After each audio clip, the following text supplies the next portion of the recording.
A blessed day to everyone. I am Alyssa Sandon and welcome again to day 34 of 365 Daily Devotion with Bible Characters Edition. So ngayong araw po ay January 3, 2026 at ang ating pag-uusapan naman ngayon ay ang Diyos ba ang sentro ng iyong relasyon? And now for today's devotion, ito po ay pinamagatan nating a loving and relational God. And for this edition, Bible Character Edition, ang main character natin ay si God. So, noong January 1 nga po, ang pinag-usapan natin ay about God existence.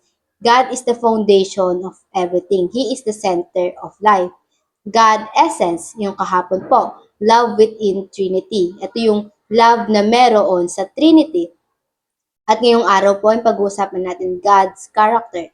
Ito yung loving and relational God. And for tomorrow is God's creativity, image of God. And for the next day, God's plan. Ito yung creation, fall, and redemption.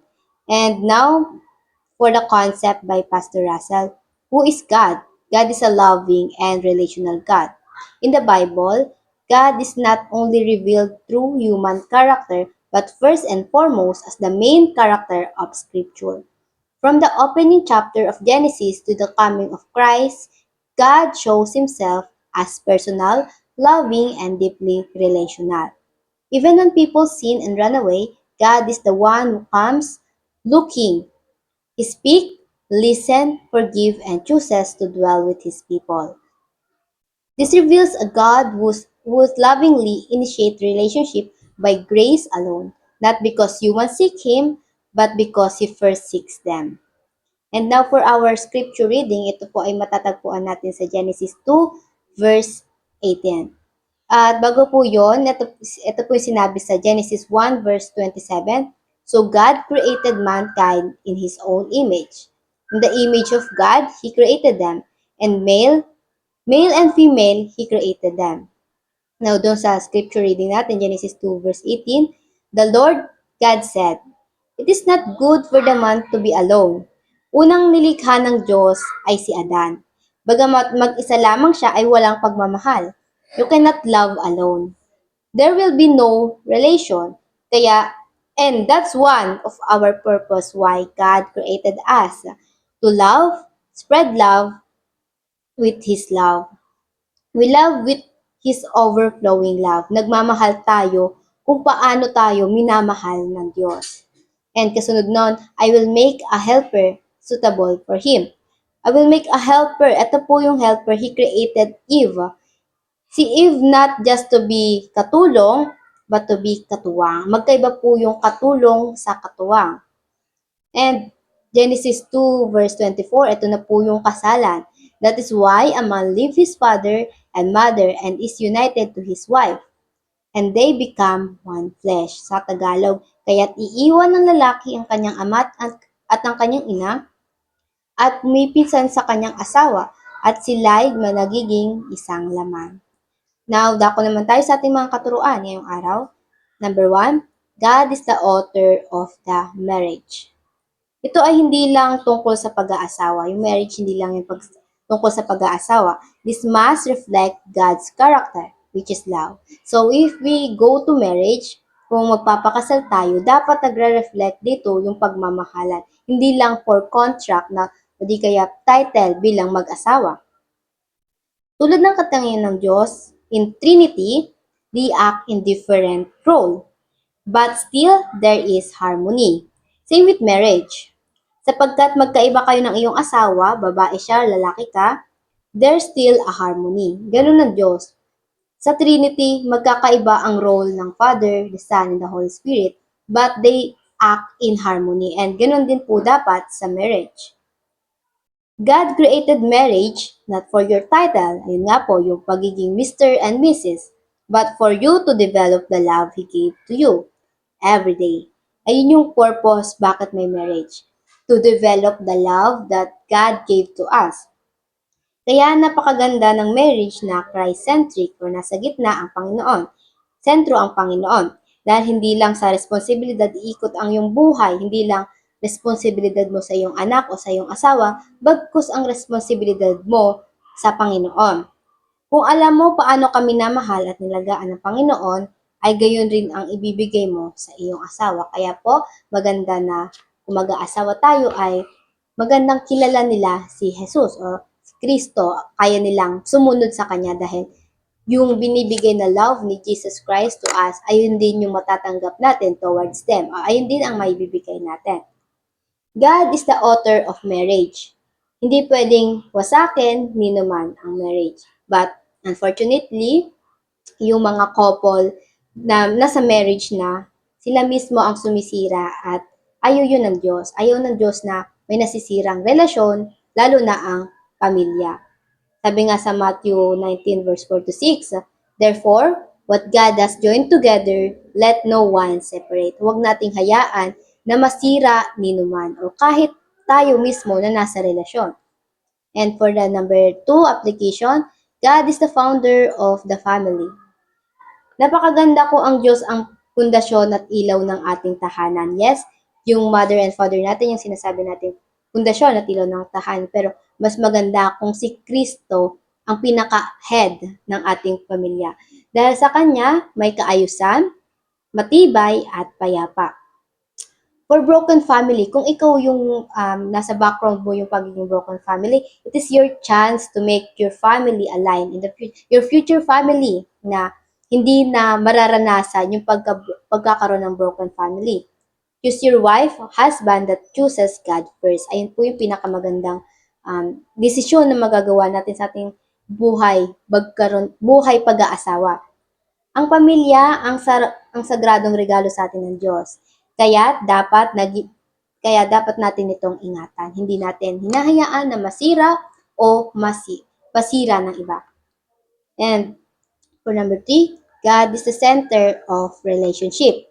Relationship toward friends, family, relationship sa relatives, sa couples, and any relationship, God must be the center.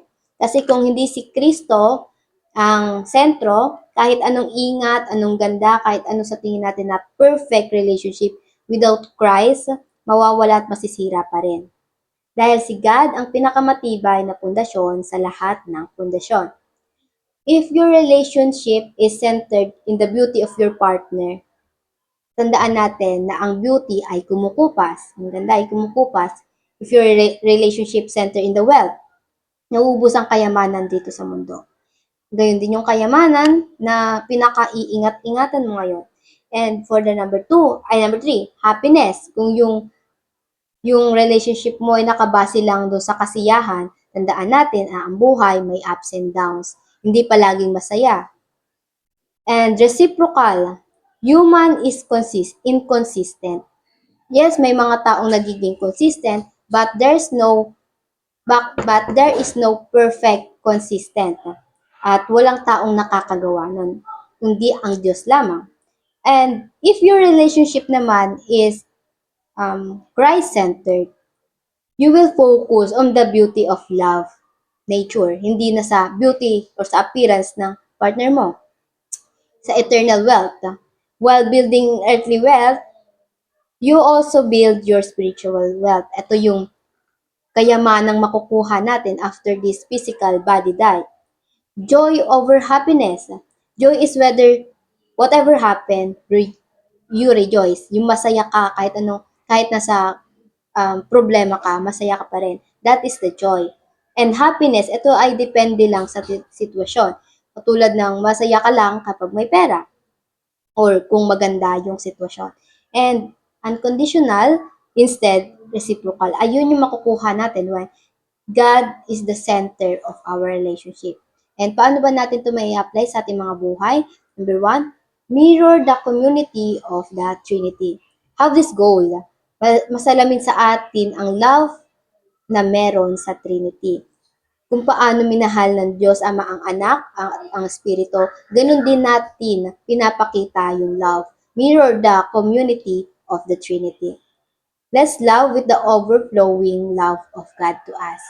Pangalawa, mend brokenness with the love of Christ. Yes, it's true na sinira na ng tao ang original na intensyon sa atin ng Diyos. Gawa ng kasalanan, kaya tayo ay nakakaranas ng brokenness. And that brokenness cannot heal what this earth give. But this can mend with the love of Christ. Kung dahilan ng iyong pagka-broken ay pagtataksil or cheating ng iyong partner, you won't never heal from that if you seek it with other people. Lalo na kung gumagamit ka ng ibang tao para sabihin mo, nakakapag-heal ka na para makapag-move on ka. Or sa mga resources na meron ka ngayon, yung pera mo, yung mga gamit na meron ka, you will never heal in that way. In the Bible, tayo ay pinatawad sa kabila ng mabibigat nating kasalanan. Ating ginawa, and si Jesus want you to do the same. Kailangan mong magpatawad kahit na gaano kabigat yung pangangalo niya ng iyong partner. Bagamat pinalaya ka niya, gayon din palayain mo na rin ang puso mo mula sa galit o sa kung anumang negatibong naramdaman mo toward your partner. Forgive them as how Christ forgive you.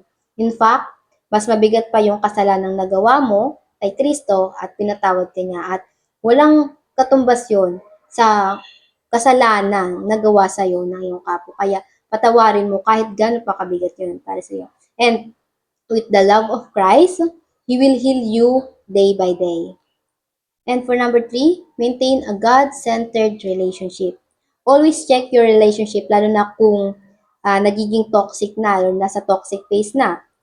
I-check mo kung is it God still there? Is God still in the center? Siya pa ba ang priority? Or siya ay option lamang sa inyo? Ayun lamang po, at bago tayo magtapos, nais ko lamang po mag-iwan ng ating pagninilay-nilayan. How can we practically apply a God-centered relationship? And before we end, let's have a short prayer. Our Father in heaven, we thank you and we glorify you for everything you did to us, Father God. At Panginoon, tulungan niyo kami sa aming mga gawain at kami nagpapasalamat po pala sa inyong mga biyaya at binibigay sa amin. Itong devotion na muli naming narinig ang iyong mga salita, Panginoon.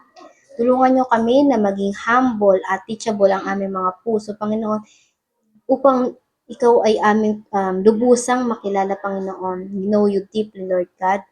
And Panginoon, kayo na rin po ang siyang palagi manguna sa aming mga gawain, Panginoon.